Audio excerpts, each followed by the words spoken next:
So here we are at the end of RegeneratED, number one. Could you say who you are and where you've come from? Cool.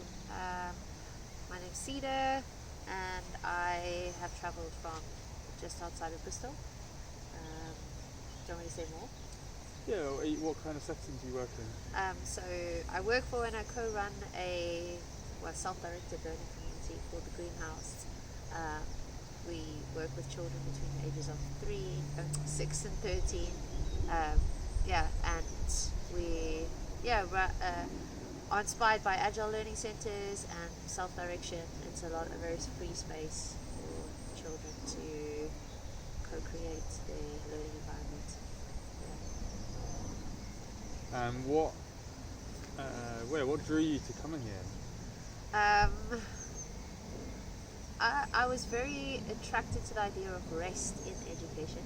So like how do we make, it's kind of like there's this kind of status around like I'm so busy, I'm productive, I'm doing things, and I think rest is underrated and not valued, and it's like I think if we can support it to be embedded in our lifestyle from a young age, I think that will make a massive difference. So I was curious about like how could I include rest more in kind of the systems and structures and processes we do at the Greenhouse, but also just in general around education.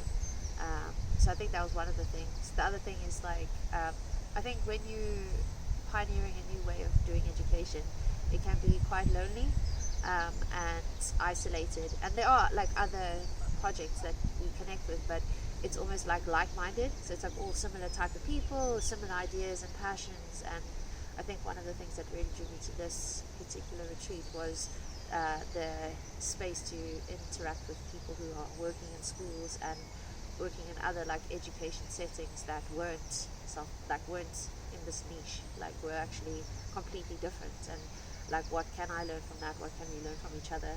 I think a lot of education, like a lot of alternative like thing like around education can be like anti-school or anti like the system, and I think that for me that's I don't want to create from that space because it's like a reaction. So it's like actually what can we learn from school, like what can we learn from how schools are doing things, what can we learn from each other, rather than like making one wrong and one right. Like I think that's a big thing for me, is that like actually if we are going to make a difference in terms of education, it's about actually working together, and how do we do that. So it felt a very powerful space to be able to share those spaces and to build relationships with people who might be doing very different things to what I'm doing and learn from them. So Yeah, because you're such an interesting melting pot of educators here, from head teachers to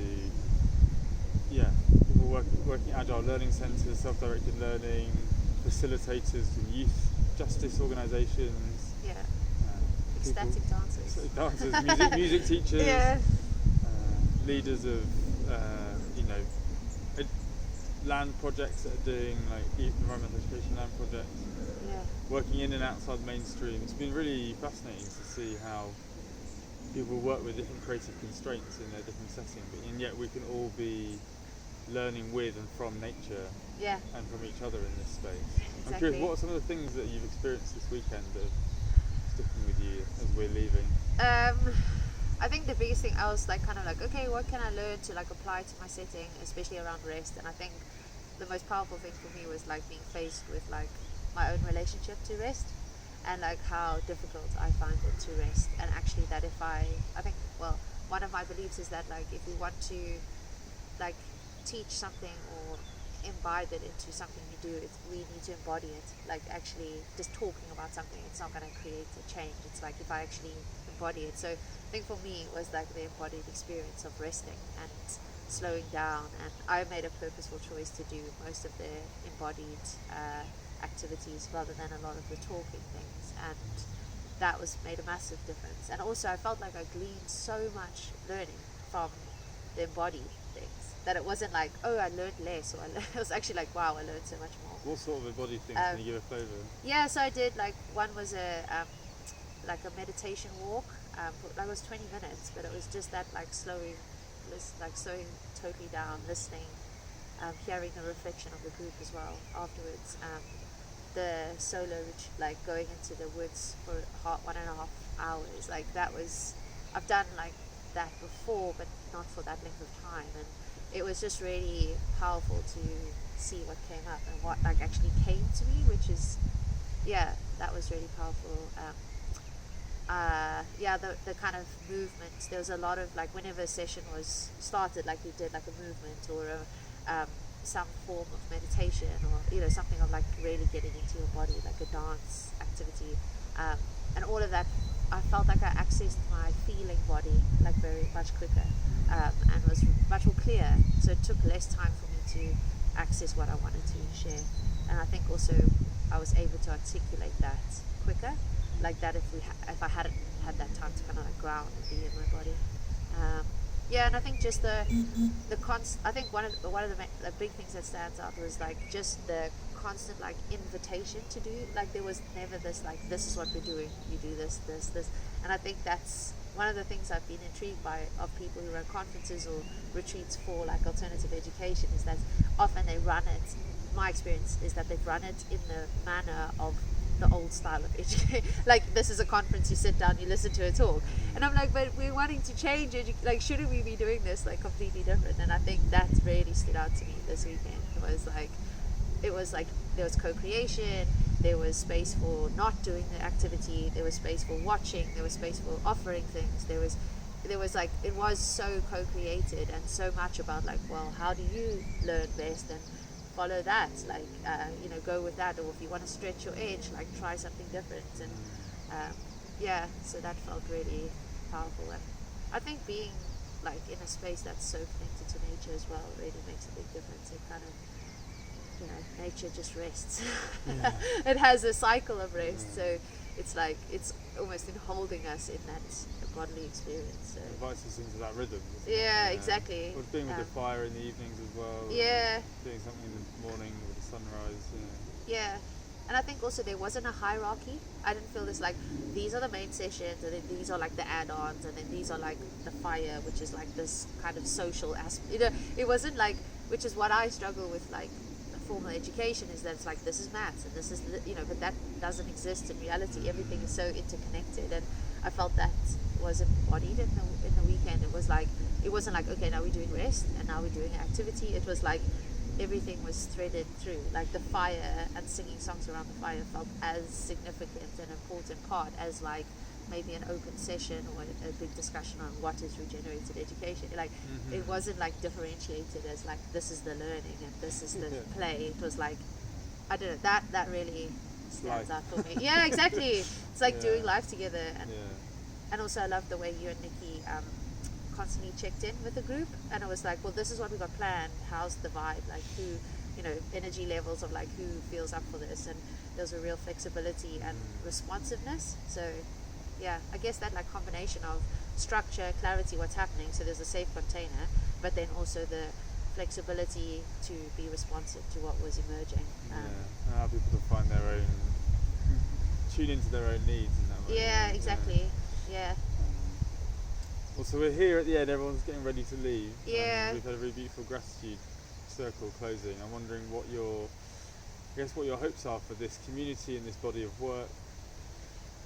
I feel like that one of the other things that I came here for was around the support, and like diverse support, so not just like support of other similar minded, like, but actually, and I'm like, I think that's my hope, is that in the same vein as this weekend, where like everybody has something valuable to give, everybody has something valuable to offer, and like with all this wealth of information and experience, and that like we would be able to continue to connect and to support each other. Like I'm hoping the kind of regular Zoom connections and having a WhatsApp group, those type of things will help us to stay in contact. And I guess there's some people I formed like a deeper connection with. I'm hoping that my hope is to keep connected with them and that mutual support. And I think having somebody, I now feel like I have a few people who, if I had like a massive challenge, when you have massive challenges in our setting and I want a completely outside perspective, I actually have like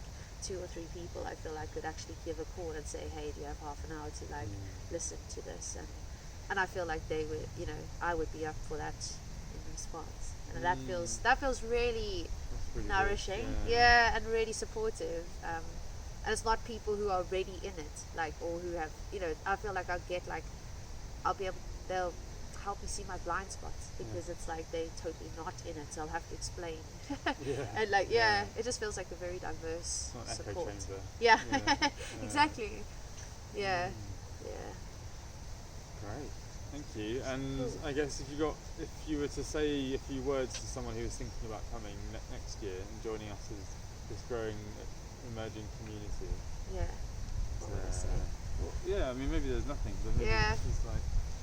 Well, I did want to speak one thing to the pods, because I thought that was so. I guess what I'd say to somebody who wanted to join is that, like, for me there was such a diversity of support and nourishment available on this weekend, and I think as people in education, we often are giving way beyond what is expected of us, or what's our jobs, or there's this kind of I've experienced people in education to be very generous and like really wanting to go the extra mile and asking the questions and wanting to do things better. And I think that a weekend like this is a space where you can really come and receive and allow yourself to breathe and pause and be with other people who also need to breathe and pause. And even if there's like a resistance to rest, like that's also welcome, and it's a very safe, nurturing space. Time to just kind of almost step out of your reality into this kind of little bubble, to like even see different perspectives, but also to look at your own situation differently. And I found the pods really supportive, because it was like there was the whole group, which was amazing, but then the kind of going deeper, the pods were great, and I also felt like that those relationships extended. I felt really like cared for and looked after in the other activities that we were doing, and it allowed for like a deeper sharing and a different type of listening and supporting. So